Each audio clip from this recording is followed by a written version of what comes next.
saya kehilangan kedaulatan, saya berhenti jadi rakyat. Jadi dia wakili 5 tahun, artinya selama 5 tahun saya bukan rakyat. Karena identitas primer saya hilang. Bayangin ketololan anggota DPR. Yang dia wakili adalah kepentingan rakyat selama 5 tahun, bukan kedaulatannya. Tolol. Yang lagi heboh sekarang soal ijazah. Yang kemarin jadi berita di kampus ini. Roy Suryo CS, saya mulai dengan isu-isu publik dulu ya, sebelum saya lakukan deepening pendalaman konsep-konsep filosofinya, supaya ada konteks itu. Menuduh Jokowi berijazah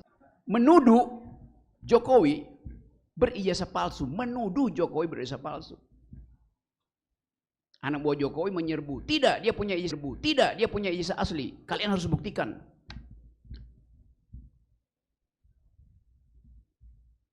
Kalau dia bilang Jokowi punya ijazah asli, yang harus membuktikan adalah Roy Suryo CS, lakukan pembuktian terbalik.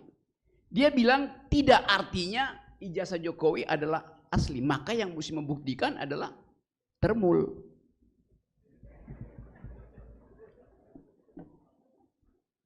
Rismon Tiva melakukan falsifikasi. Kan metodenya begitu. Tapi lebih dari itu, kepala negara digugat oleh warga negara, tidak ada delik di situ. Karena ini gugatan etis, bukan gugatan pidana. Lain kalau saya menggugat tetangga saya, itu pidana, karena saya mencemarkan nama baik dia tuh. Menuduh Jokowi berijazah palsu. Anak buah Jokowi menyerbu, tidak, dia punya ijazah asli. Kalian harus buktikan.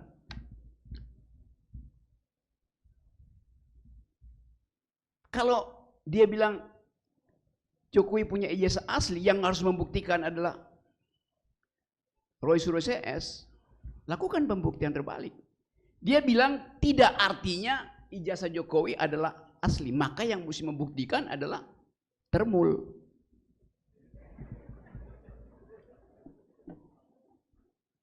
Rismon Tiva melakukan falsifikasi. Kan metodenya begitu. Tapi lebih dari itu, kepala negara digugat oleh warga negara, tidak ada delik di situ. Karena ini gugatan etis, bukan gugatan pidana.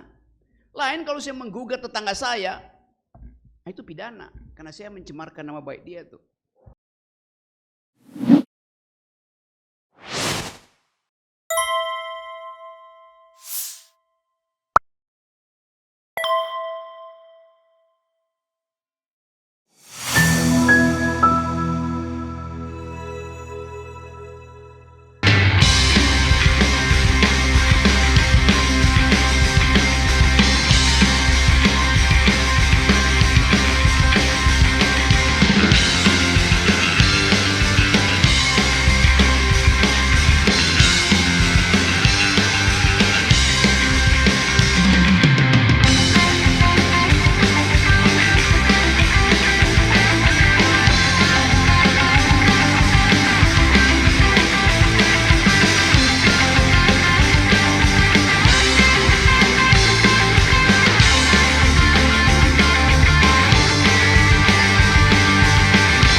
Oke, terima kasih teman-teman. Dr. Yance Arizona. Ada lagunya Lady Gaga, Arizona Sky. When the sun goes down and the band stop play, I always remember us this way. Ada yang tahu lagu itu? Lagunya Lady Gaga, judulnya ya itu tentang Arizona Sky itu. Oh ternyata saya lebih Gen Z dari kalian. Oke teman-teman, saya senang diucapkan sesuatu yaitu tentang dasar-dasar awal untuk mengerti hukum negara dan demokrasi. Kita paham bahwa setiap kali kita bicara tentang negara, di bayangan kita adalah kabinet. Setiap kali kita bicara tentang kabinet, di bayangan kita adalah produk yang kita sebut state policies itu. Tetapi justru dalam keadaan itu, kita kehilangan pengetahuan asal, origin, knowledge, dari apa sebetulnya konstruksi filosofi dari negara. Tadi saya lewat, sebelum tiba di gedung ini, sebelum fakultas hukum ada fakultas filsafat samping kita. Lalu di depannya ada taman. Apa namanya taman itu? Taman Kearifan.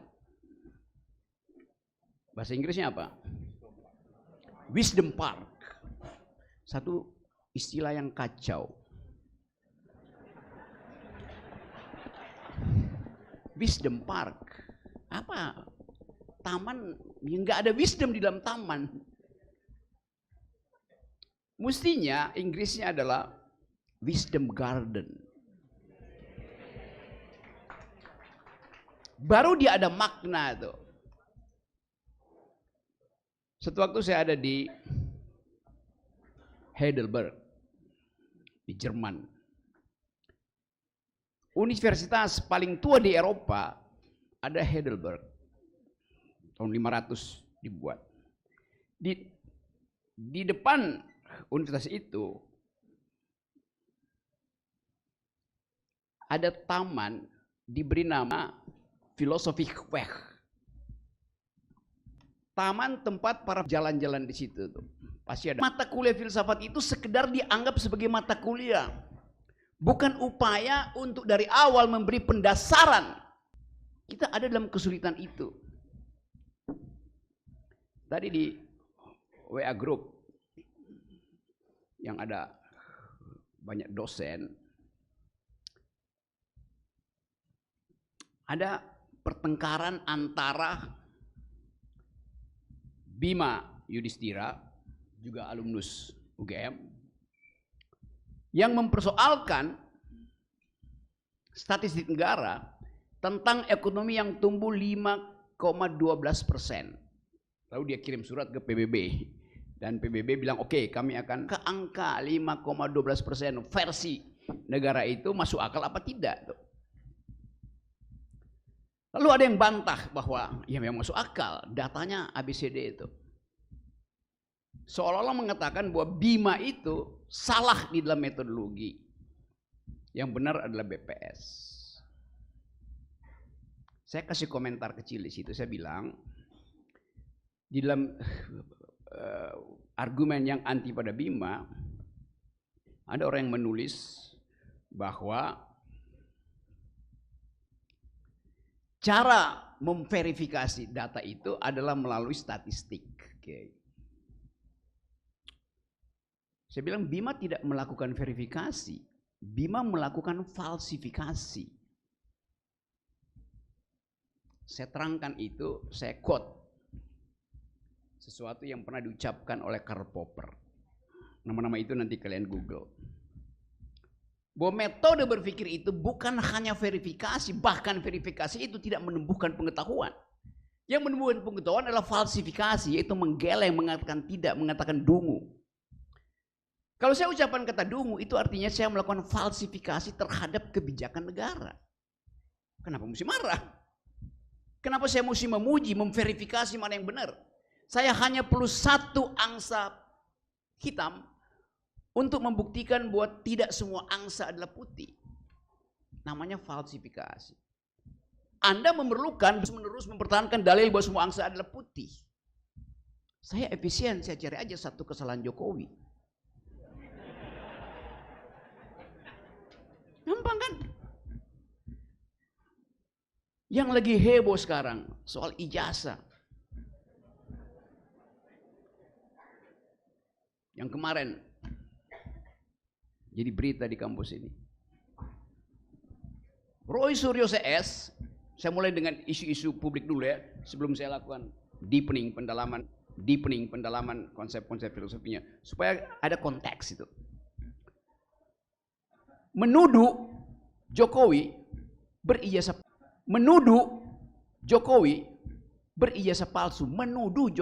palsu. Anak buah Jokowi menyerbu, tidak, dia punya ijazah asli. Kalian harus buktikan.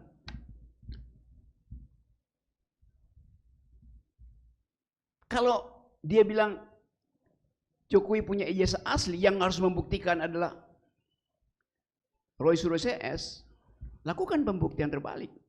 Dia bilang tidak, artinya ijazah Jokowi adalah asli, maka yang mesti membuktikan adalah Termul.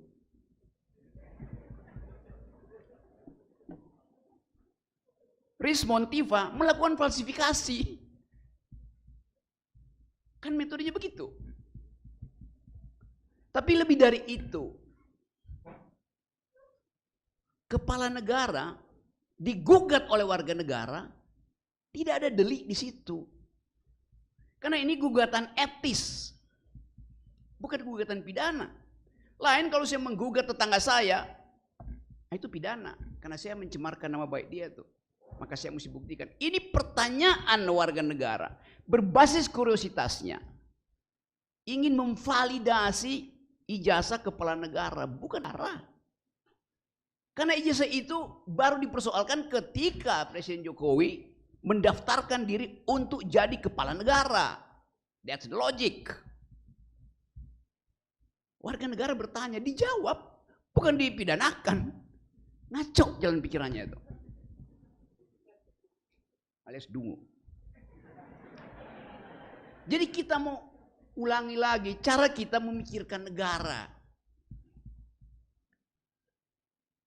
Apakah negara itu objektif? Negara ada dalam posisi subjektif ketika dipersoalkan oleh warga negara. Tapi negara objektif kalau kita pakai filsafat Hegel.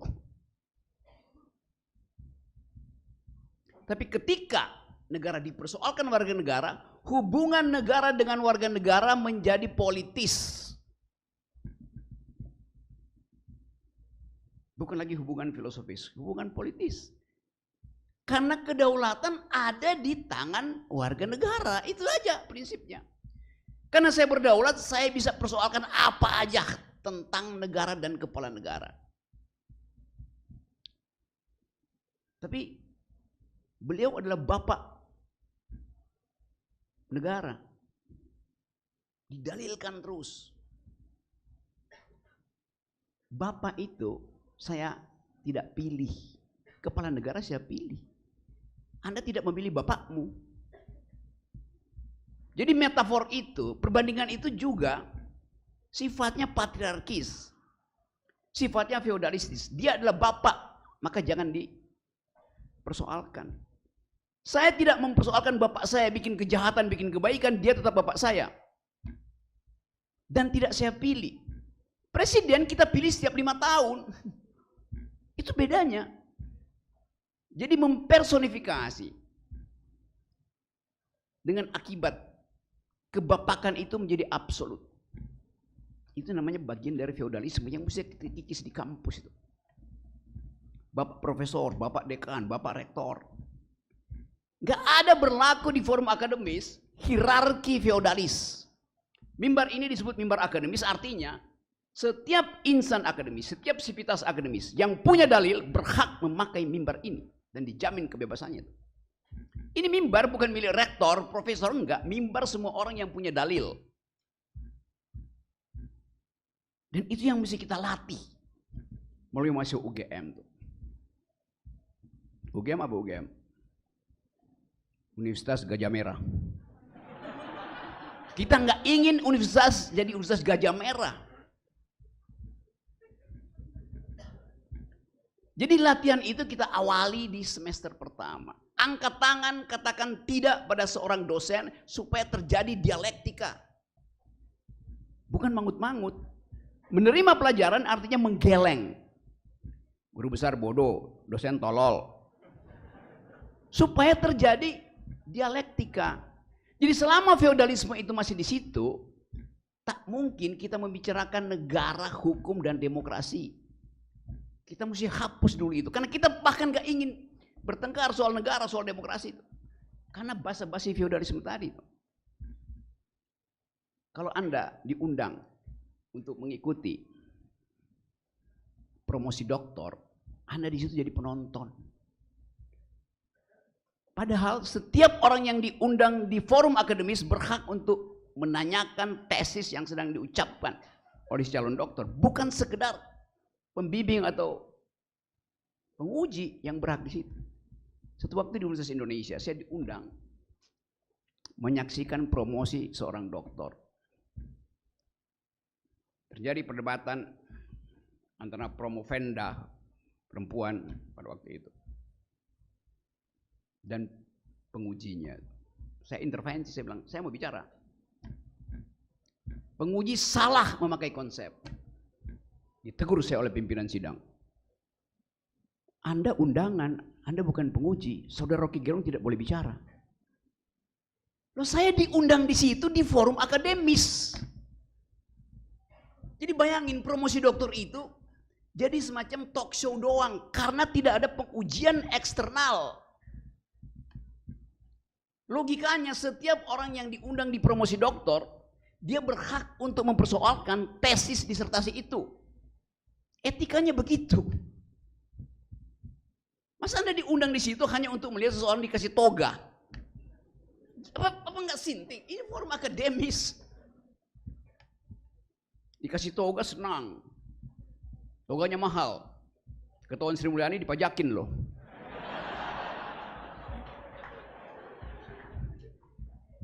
Kan itu poin kita tuh. Jadi kita bicara tentang etos, etika universitas. Dan kegagalan membangun energi etis itu yang menyebabkan demokrasi kita itu jatuh. Indeksnya sekarang turun lagi tuh. Tapi orang akan bilang, selama Presiden Jokowi, demokrasi dipelihara. Bahkan Jokowi dianggap bapak demokrasi. Kalau kita usut sebetulnya, Presiden Jokowi datang ketika Indonesia sudah demokrasi. Demokrasi kita ada sejak 98. Siapa yang bikin itu? Bukan Jokowi. Bukan SBY. Bukan Megawati. Mahasiswa yang bikin itu. Jadi Pak Jokowi tiba ketika Indonesia sudah demokrasi. Ketika negara ini sudah demokrasi. Dia tidak mungkin dia yang membangun demokrasi. Bahkan dia merusak demokrasi. Melalui problem di Mahkamah Konstitusi. Dengan mengajukan anak kecil menjadi wakil presiden. Saya akan dalilkan itu. Tapi apakah Presiden Jokowi melanggar konstitusi dengan mengajukan anak kecil jadi wakil presiden? Tidak. Dia tidak melanggar undang-undang dasar. Dia melanggar undang-undang perlindungan anak.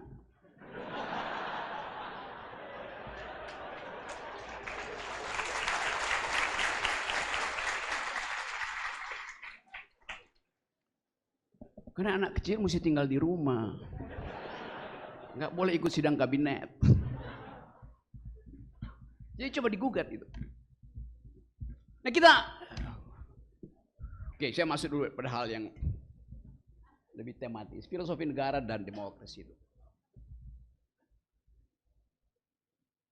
Negara kita bayangkan sebagai objek yang tidak kita kuasai.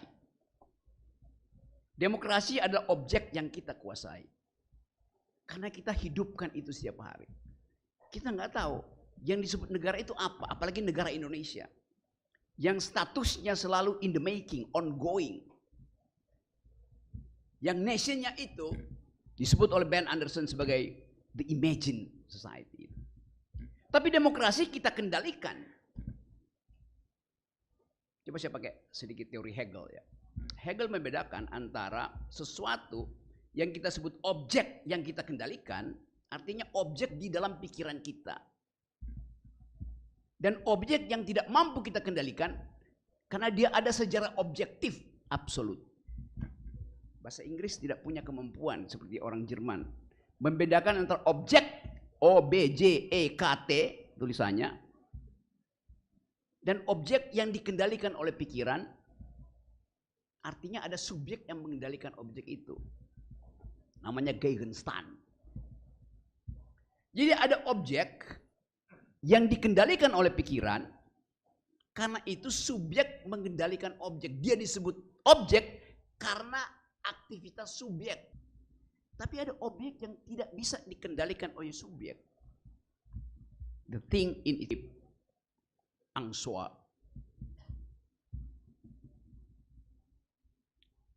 Nanti dibaca Hegel, Sartre. Negara adalah bagian yang tidak bisa kita kendalikan. Tidak bisa kendalikan artinya dia punya otonomi gerak sendiri yang hanya bisa kita kenali melalui hukum positif.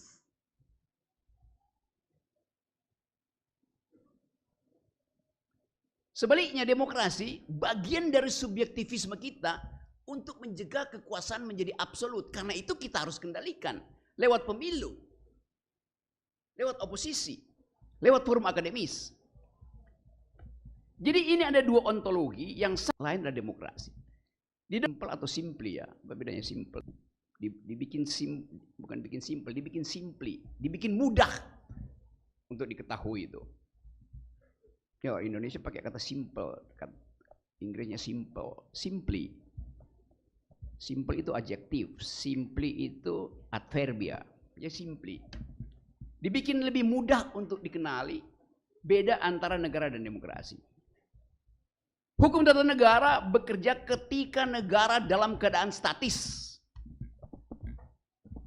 Karena itu dia dikenali melalui hukum tata negara. Negara dikenali melalui hukum tata negara ketika negara ada dalam keadaan statis. Ketika negara ada dalam keadaan dinamis, dia dimengerti melalui ilmu politik. Kira-kira itu bedanya antara ilmu hukum dan ilmu politik. Tapi ada pertanyaan kontemporer, apakah negara betul-betul selalu dalam keadaan inersia, keadaan statis itu? Kritik pertama datang dari Karl Marx. Tidak. Negara itu adalah organisasi, bahkan disebut sebagai komite dari modal, dari kapital. Negara itu cuman panitia dari kapitalisme untuk menjalankan keinginan kapitalisme. Jadi kita ada dalam perdebatan itu. Nanti kita akan tanya apakah negara di Indonesia itu ada dalam pengertian yang otentik tadi. Kalau kata rakyat misalnya, kita sebut rakyat. Seolah-olah itu terjemahan dari people, citoyen. Kata rakyat Indonesia teridentifikasi sebagai orang miskin, orang bodoh. Rakyat artinya penerima BLT. Itu psikologi di kita. Kata rakyat pada orang Prancis lain, rakyat artinya yang memenggal kepala raja. Di 1789 yang menyerbu Bastille. Jadi pengalaman historis kita tentang negara beda dengan pengalaman historis Prancis, beda dengan pengalaman historis Amerika. Di Amerika tidak ada state. Yang ada adalah administration. Yang kita sebut negara Amerika. Tetapi konsep negara di Amerika itu beda sama sekali dengan konsep negara di kita yang di dalamnya terkandung elemen feodalisme. Beda dengan konsep negara di Prancis yang dihasilkan melalui revolusi. Indonesia tidak pernah mengalami revolusi sosial. Prancis mengalami revolusi sosial. Amerika tidak mengalami revolusi sosial. Jadi negara dalam pengertian kita selalu ada di dalam konsep in the making. Orang Prancis sudah selesai dengan konsep negara. Negara akhirnya dihasilkan kembali melalui revolusi Prancis. Ketika Raja Louis XVI mendalilkan bahwa mahkota dia itu bukan dari rakyat. Karena itu tidak mungkin dicopot oleh rakyat. Lalu diuji oleh rakyat Prancis. Oke, kalau mahkotamu tidak bisa dicopot, artinya kepalamu juga tidak bisa dicopot dari badanmu. Maka digiringlah Louis itu ke Paris di satu pagi bulan Juli. Diserongkan ke pisau gilotin dalam hitungan detik, kepala Raja Louis terpisah dari badannya. Fraternity, persaudaraan. Kita punya Pancasila yang secara naratif juga di situ. Tetapi pengalaman historis kita tidak begitu. Kecuali minggu depan ada keputusan pengadilan untuk menggantung bekas raja di Monas. Karena walaupun beliau bukan lagi raja, tapi kejahatan dia masih menetap. Kita mau coba bayangkan pengertian negara itu di dalam kondisi bergerak karena ada problem-problem ekonomi. Jadi istilah negara bagi Indonesia punya historicity sendiri. Punya genealogi sendiri. Karena kita tidak pernah mendirikan negara melalui prinsip-prinsip seperti yang terjadi di Prancis. Itu revolusi sosial. Kita hanya mengalami revolusi kemerdekaan. Ini juga semacam defect di dalam mental publik kita. Karena tanpa revolusi sosial, feodalisme itu tetap tumbuh. Sri Mulyani kemarin bicara soal guru menjadi beban dari negara tuh. Kalau dia ada di Prancis sudah lama dipenggal kepalanya tuh. Dan salah satu penyebab Louis XVI dipenggal karena kelakuan Menteri Keuangan dia. Menteri Keuangan Louis XVI itu namanya Etienne Silhouette. Ini Menteri Keuangan yang ditugaskan oleh Louis untuk pajaki rakyat karena Prancis bangkrut, membiayai kehidupan mewah istana, termasuk ratunya Antoinette, membiayai perang dengan Inggris, bangkrut Prancis pada waktu itu. Lalu datang inisiatif dari Menteri Keuangan yang namanya Etienne Silhouette. Dia mondar-mandir sampai ke desa-desa. Begitu dia lihat ada sandal yang agak baru, dia pajakin. Pajak sandal jepit yang masih baru. Dia lihat pintu gereja yang masih mengkilap, pajak pintu gereja. Dipajakin semua. Dia lihat ada pengantin yang kawin pakai musik.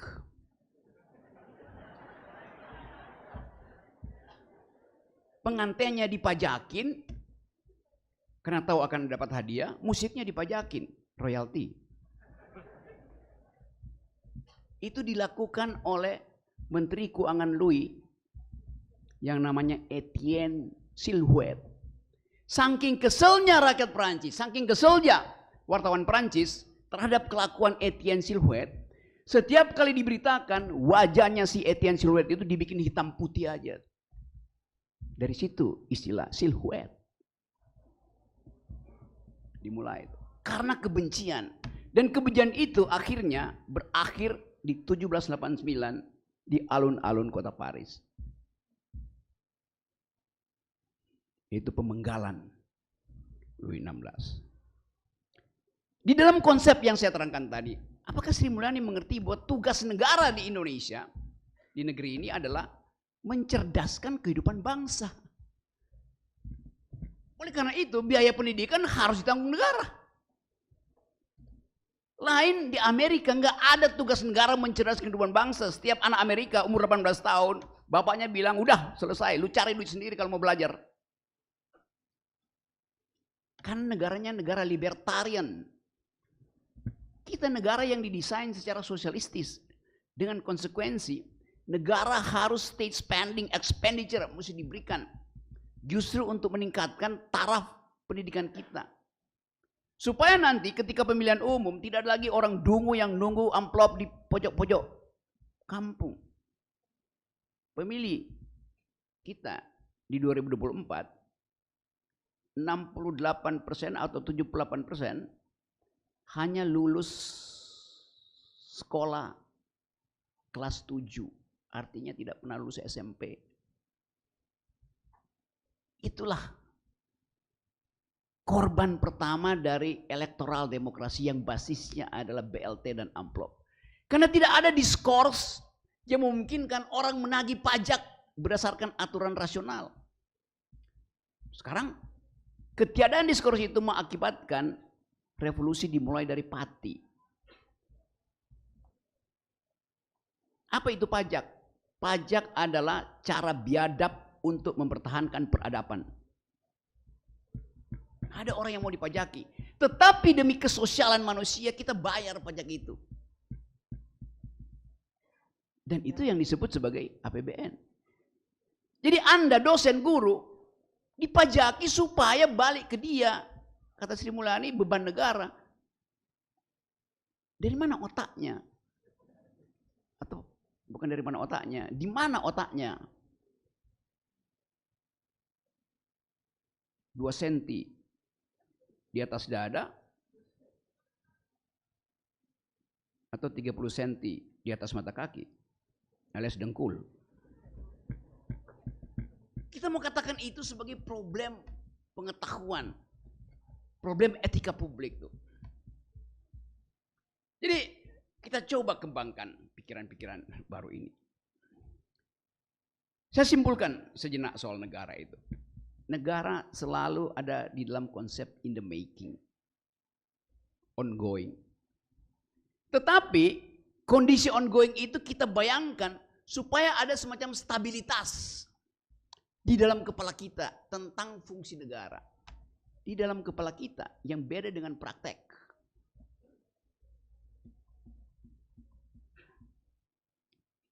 Nah, konsekuensi kalau kita tidak ucapkan bahwa negara yang kita sebut hari-hari ini harus dikaitkan dengan beroperasinya sistem demokrasi di dalam negara. Dan itu yang kita sebut sebagai kedaulatan rakyat. Ayat 2 pasal 1 konstitusi kita mengatakan kedaulatan ada di tangan rakyat. Selesai. Anggota DPR klaim kedaulatan rakyat itu kami wakili loh. Bagaimana mungkin kedaulatan itu diwakili? Istilahnya daulat tidak mungkin diwakili, tidak mungkin dikuantifikasi. Daulat itu absolut ada pada saya. Saya kehilangan kedaulatan, saya berhenti jadi rakyat. Jadi dia wakili 5 tahun, artinya selama 5 tahun saya bukan rakyat. Karena identitas primer saya hilang. Bayangin ketololan anggota DPR. Yang dia wakili adalah kepentingan rakyat selama 5 tahun, bukan kedaulatannya. Tolol. Ini standar. Jadi kita dari awal tidak memfilter anggota-anggota DPR ini. Dia kita pilih karena dia mengemis suara kita pada waktu itu. Begitu dia jadi anggota DPR, dia jadi tuan. Buat kita ketemu dia mesti daftar lewat asistennya, lewat staf ahlinya tuh. Lo pada waktu pemilu anggota DPR itu datang ke Jogja itu minta ngemis suara. Dia pengemis tadinya. Tiba-tiba jadi tuan. Dan mengklaim saya beri dia kedaulatan. Dia wakili kedaulatan kami. Gak ada. Tidak boleh kedaulatan itu, bahkan di ijon pun gak akan saya berikan. Karena itu adalah identitas eksistensial dari warga negara. Jadi, kalau dia daulat, yang tidak berdaulat adalah negara. Itu konsekuensinya. Lain kalau dikatakan, negeri ini berbasis pada kedaulatan negara. Boleh. Yang tidak berdaulat ya warga negara. Tapi begitu warga negara berdaulat, yang lain tidak boleh berdaulat. Gak mungkin kedaulatan itu dibagi. Negara mempertahankan kedaulatan secara teritorial dari serangan asing, itu pengertiannya. Hanya demi keamanan teritorial, negara mengklaim kami negara yang berdaulat. Secara filosofi kacau keterangan itu. Kalau negara berdaulat, maka rakyat tidak berdaulat. Karena itu mesti diterangkan adverbianya. Daulat rakyat itu final, absolut. Daulat negara itu tergantung kondisi politik. Kalau ada serangan asing, maka kedutaan negara mesti buat apa? Ya buat melindungi kedaulatan rakyat. Sekuensi berpikirnya begitu. Standar. Tapi itu hanya bisa kita pahami kalau fakultas hukum betul-betul paham tentang teori hukum.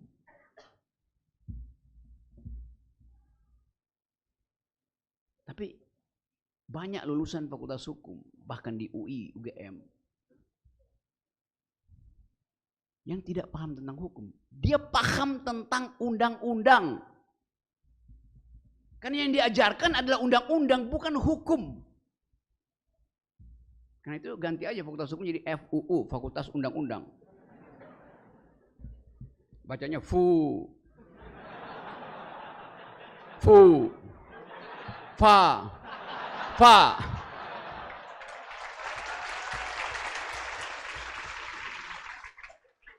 FU, FA, FA.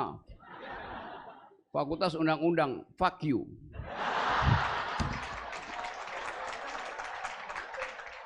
Tadinya saya mau edit, tapi dosen kalian bilang nggak usah diedit, Rock. Kita balik pada hal yang jadi keresahan kita hari-hari ini. Arah negara. Komplikasi dari global politics, negara hanya menjadi aktor alternatif dibandingkan dengan civil society itu. Tapi justru dalam hari-hari ini kita baca banyak analisis bahwa the decline of the civilian value ada di mana-mana. Kembalinya sifat otoriter, potensi militeristik ada di semua tempat di pojok-pojok negara.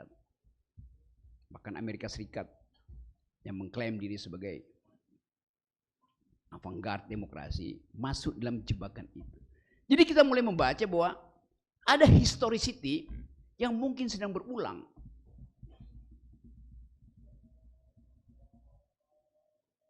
Kita punya lembaga-lembaga demokrasi, ada KPU, ada KPK, Mahkamah Konstitusi, DPR. Kita punya lembaga demokrasi, institusi demokrasi tersedia. Tapi mengapa indeks demokrasi kita turun? Ada institusi tapi tidak ada institusionalisasi dari nilai-nilai itu. Itu masalahnya. Tidak ada pelembagaan nilai di dalam lembaga-lembaga demokrasi itu. Gedung Mahkamah Konstitusi ada, tetapi di situ tidak ada ide tentang konstitusionalisme. Saya minggir sebentar. Kata konstitusi itu betul-betul konsep yang dipikirkan secara matang untuk mencegah negara menjadi absolut. Tahun 16 ada buku ditulis judulnya Franco Gallia. Pertama kali kata konstitusi dipakai, diterangkan di situ konstitusi adalah artinya hak rakyat untuk membunuh raja. Jadi dari awal masuk abad modern, prinsip itu udah dikenali di dalam wacana Eropa. Konstitusi adalah hak rakyat untuk membunuh kepala negara.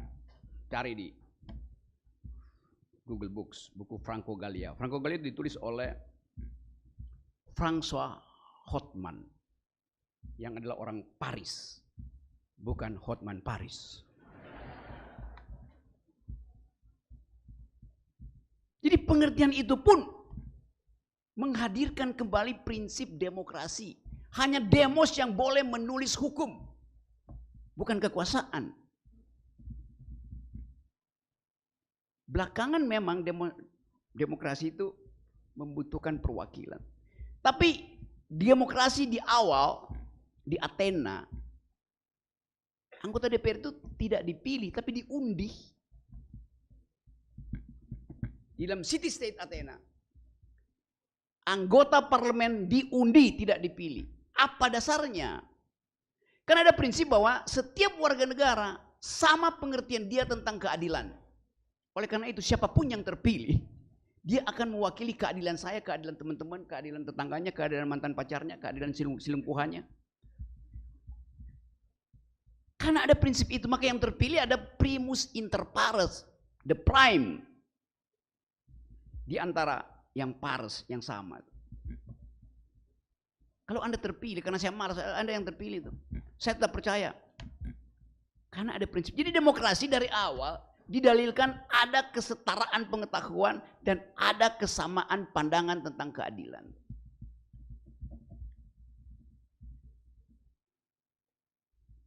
Original intent dari demokrasi adalah menghasilkan kesetaraan di dalam berargumentasi.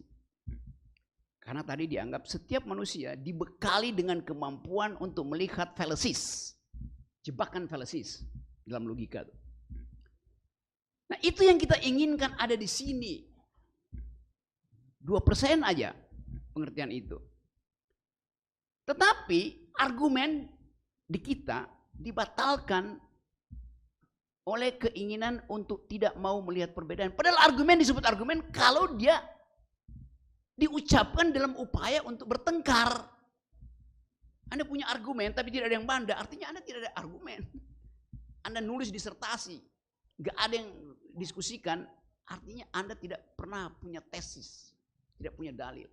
Dalil disebut dalil kalau ada yang membantah dalilmu. Pikiran disebut pikiran kalau ada yang mengganggu pikiranmu.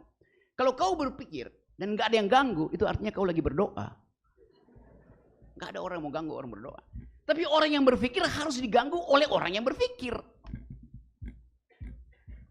Jadi oposisi melekat di dalam sistem demokrasi karena pengertian bahwa argumen dibutuhkan dan kontra argumen bahkan lebih dibutuhkan.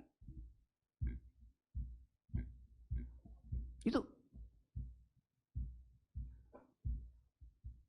The more harder the conflict, the more glorious the result. Kata Thomas Paine yang memberi ide pada revolusi Amerika. Nah ini suasana kita ada di situ tuh. Di mana demokrasi pertama kali harus ditumbuhkan? Ya di dalam mimbar akademis. Karena kampus itu didesain untuk melakukan pertengkaran argumentatif. Jadi kalau kampus berhenti bertengkar secara argumen, artinya seluruh sivitas akademika sedang berupaya untuk masuk surga karena mereka sedang berdoa. Tidak ada argumentasi dari kampus, bagaimana coba?